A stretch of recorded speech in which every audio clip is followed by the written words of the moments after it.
சண்டை போடக்கூடாதுடி. எதுக்கு நீ அவனை போய் கொத்துன? அவன் சும்மாவே அவன்கிட்ட சண்டைக்கு தான் வருவான். ஆ, எதுக்கு நீ அவனை போய் கொத்துன? ஆ, நீக்கிற எதுக்கு அவனை போய் கொத்துன? அவன் சும்மாவே அவனை கடிக்க தான் சுற்றி சுற்றி வருவான். பாரு, அடங்க மாட்டேங்கிறாங்களே ரெண்டு பேரும். என்ன பண்ணுறதுன்னு தெரியலையே. வாளு, என்ன தான் பண்ணுறது? உங்கள் ரெண்டு பேரும் திருத்த முடியலையே.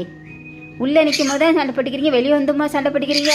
ஆ ஆ எதுக்கு? எதுக்கு? எதுக்குன்னே? அவ்வளோ கோபமாக இருக்குதா நீ? உனக்கு அவ்வளோ கோபமாக இருக்கியே நீ அவன் மேலே? அப்பா அவளை கடிச்சிட்டானா சந்தோஷத்தில் தலையை அடிக்கிட்டு கிடக்கான். பதில் அடிச்சிட்டல, கடிச்சிட்டல, அப்புறம் என்ன? கோபத்தை எப்படி தீர்த்துக்கிற? டான்ஸ் ஆடி தீர்த்துக்கிறான்.